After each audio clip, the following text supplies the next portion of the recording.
Hey, coucou ma belle femme, mes précieuses, bonjour, bonsoir, peu importe le pays où vous vous trouvez, ici la Madame Kenfa, la daronne de la santé, comme vous le savez déjà. Aujourd'hui, je viens avec un sujet très piquant, les rapports sexuels et les types de rapports sexuels.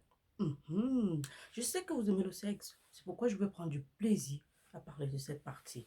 Mais moi, je ne veux pas parler de cette partie parce que je suis sexologue ou parce que je veux vous apprendre comment faire les rapports sexuels. Non, je vais vous parler de ce qui me regarde dans ce cadre-ci. Tous ces risques à ces nouvelles pratiques qu'on trouve dans le quotidien, la sodomie, toutes ces conneries, en fait, je les appelle conneries. Parce que comme je dis toujours, pensez à votre santé, pensez au futur, parce que c'est bien maintenant qu'on est en train de faire. Mais après, qu'est-ce qu'il en sera? Qu'est-ce qu'il en sera? Ok. Sans plus tarder, je vais d'abord vous remercier. Merci pour votre soutien au quotidien.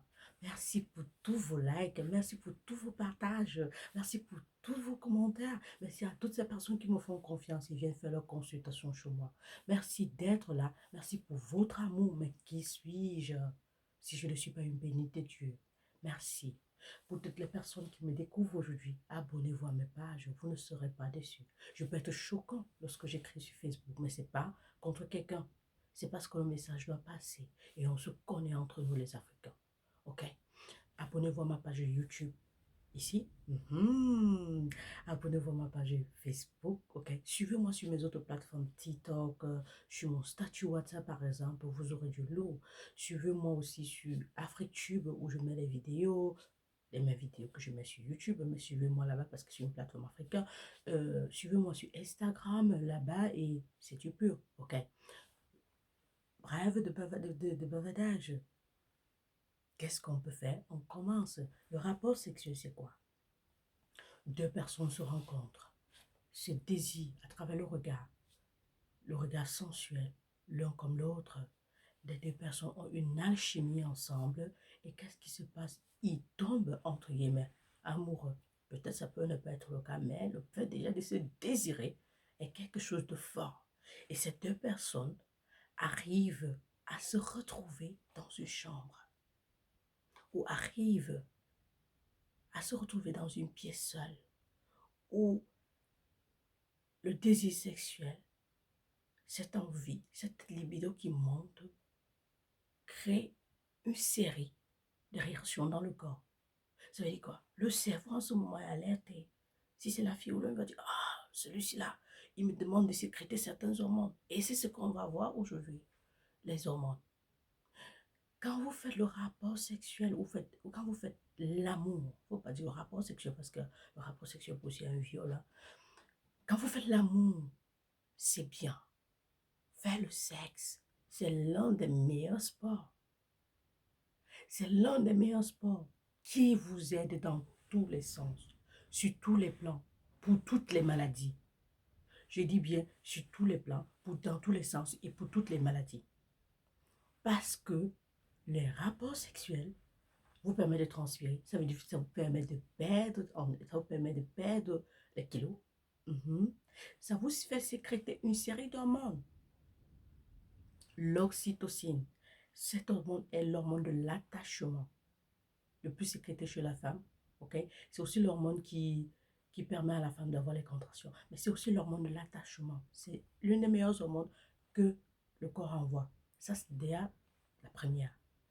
Quand vous êtes dans cet état-là, le corps envoie cette oxytocine. Ça, c'est surtout si vous êtes en train de faire l'amour dans tous les sens. Ça veut dire que si vous êtes dans le bain, si vous êtes en train de bien faire, vous êtes en train d'enjoy le moment, alors lui, il envoie ça. Ensuite, qu'est-ce qu'il envoie? Il vous envoie l'endorphine. Cet hormone de relax qui vous permet de relaxer, qui vous permet d'aller jusqu'au septième ciel. Mais ça, c'est si vous avez eu les préliminaires. Vous pensez à quoi? Que je vais parler des rapports sexuels et oublier les préliminaires? Oh non, non, non, non, non, non, non, on va parler de ça. Ça, c'est si vous avez les préliminaires, ça veut dire que vous êtes dans le bain. Il vous envoie ça, ça vous permet de relaxer. Ah, je rappelle par la suite, par là, que l'endorphine est un antidouleur naturel. Ça veut dire que si vous avez une douleur et que vous avez cette endorphine qui est sécrétée, vous allez vous sentir bien. Vous allez vous sentir bien, ça c'est un fait. Ça c'est un fait. Ok? Et qu'est-ce que ça sécrète encore? La dopamine. Ça, la dopamine agit sur le système cardiovasculaire. OK? Et toute autre série d'hormones du bien-être. Mais par contre, quand vous êtes stressé, qu'est-ce que ça fait? Ça sécrète le cortisone. Oh, oh, oh, le cortisone, lui, il est méchant. Ce monsieur est méchant. Donc, vous avez eu vent de quelques hormones que ça sécrète comme toute autre série d'hormones et que ça ne vous intéresse pas. Maintenant, revenons aux rapports sexuels. Qu'est-ce que vous devez faire? Vous devez être excité.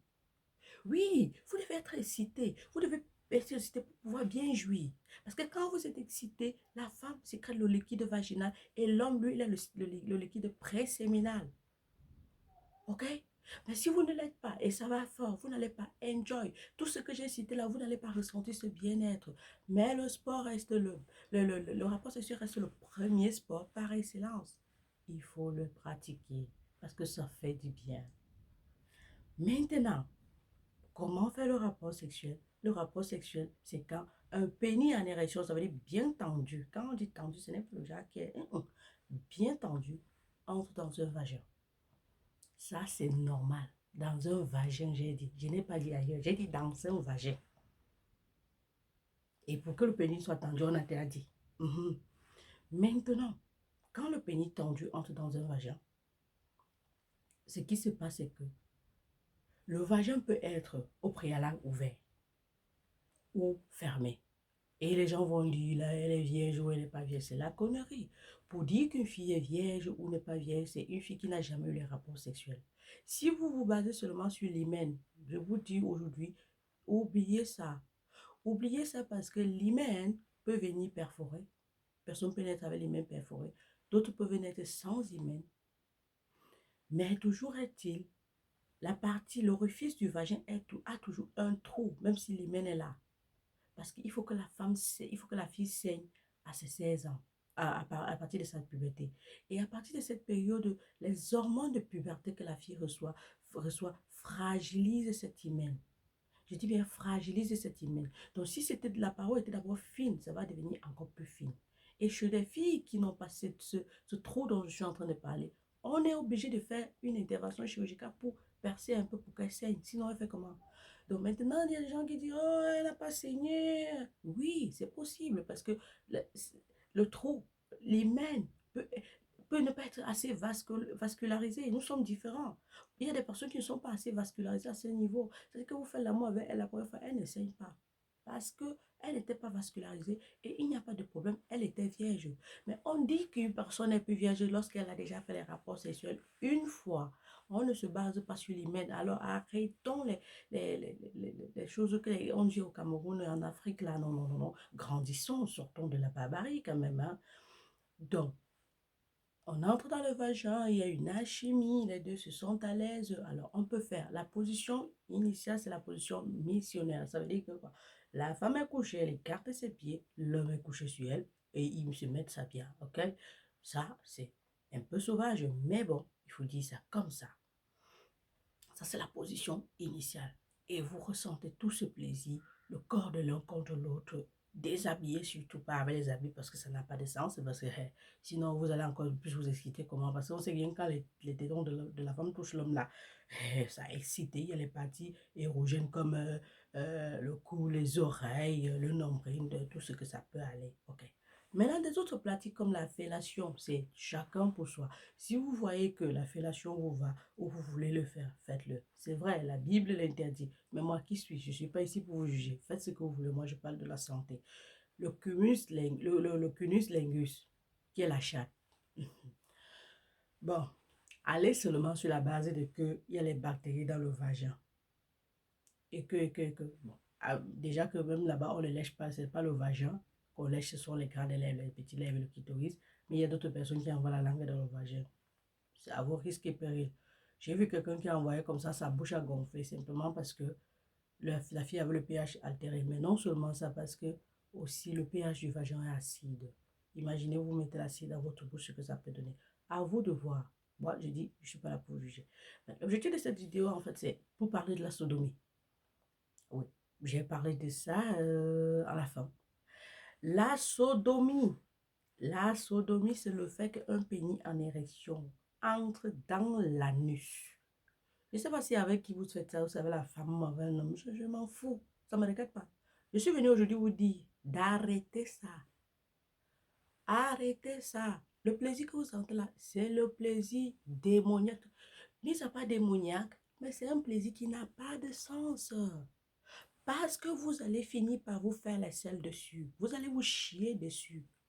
Oui, vous allez vous chier dessus. Le sphincter anal est fait de deux parties. Le sphincter interne, le sphincter externe. Mais vous avez déjà vu quelqu'un qui souffre des hémorroïdes? Mais c'est atroce. La personne souffre. Mais vous avez l'anus normal. Vous acceptez qu'un pénis tendu, comme un bâton, entre à l'intérieur une fois, deux fois, trois fois, quatre fois. Mais vous faites quoi? C'est vrai, l'anus est une partie érogène. Ça veut dire que ça produit une sensation qui n'a pas de mots. Vous êtes super excité. Mais ce plaisir-là va vous tuer. Parce que la sodomie cause les infections sexuellement transmissibles si on n'a pas mis le préservatif. Ok? Oui, c'est une voie. Ça cause ces maladies-là. Ok? La sodomie cause les hémorroïdes. L'hémorroïde. Les hémorroïdes, c'est un truc horrible. Surtout pour une femme qui n'a jamais accouché. Oh mon Dieu. Enceinte avec les hémorroïdes. Oh my God. Je souhaite pas ça à une femme. Hein. La sodomie cause l'incontinence anale. Ça veut dire que vous marchez, vous avez envie de chier. Vous ne contrôlez pas. Ça coule seulement sur vous. Vous portez les couches. Et quand la femme va porter ça sur Facebook, on va dire elle a les grosses fesses alors que la pauvre est en train de souffrir. Arrêtez. Arrêtez la sodomie. Bon, après, c'est comme si je suis en train de vous juger, mais non, faites ce que vous voulez. Mais tenez compte des conséquences. Tenez compte des conséquences. Quand le pénis entre plusieurs fois, ça fragilise le sphincter interne ainsi que le sphincter externe. Donc, ça fragilise votre anus, ça l'ouvre. Et vous pouvez vous retrouver avec un prolapsus. Le prolapsus, c'est quoi? C'est le fait que le rectum ne sorte pas l'anus. Ça vous est déjà arrivé de penser que, ah, je suis comme ça là jusqu'à ce que mon rectum ne sorte pas pas ma anus. Tu vas t'asseoir comment? Il faut une intervention chirurgicale. La douleur de ça est horrible. Donc, le rapport sexuel, faire l'amour, c'est bien. C'est très bien, je le conseille. Maintenant, il y a des questions comme, si je dû sans faire l'amour pour la femme, si elle avait déjà été DVG et elle dû sans faire l'amour au-delà de 1 an, 2 ans, peut-être parce qu'elle a eu un traumatisme psychologique, elle peut avoir le vaginisme. Le vaginisme, c'est quoi? C'est la contraction, l'hypercontraction du vagin. Au point où un coton-tige ne peut même pas traverser dans certains cas. Pour l'homme, c'est prouvé, les études sont aussi en cours que au-delà de 2 ans, ce qui peut se passer, c'est que l'homme peut avoir des problèmes d'érection. J'ai bien dit, les études sont en cours. Donc, ne me prêtez pas les mots.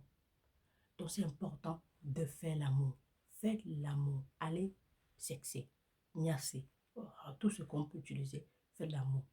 Mais le rapport sexuel anal, oubliez-le. Je vous en supplie, je vous en conjure. Oubliez-le. Oubliez le rapport sexuel anal. Oubliez-le. Oubliez-le, s'il vous plaît, parce que ça vous fait du mal. Et je ne suis même pas sûre que ces hormones-là, surtout si la personne n'est pas consentante, la personne ne peut pas sécréter ces hormones. Par contre, anal, vous avez besoin d'être lubrifiés tous les deux pour ressentir du bon plaisir.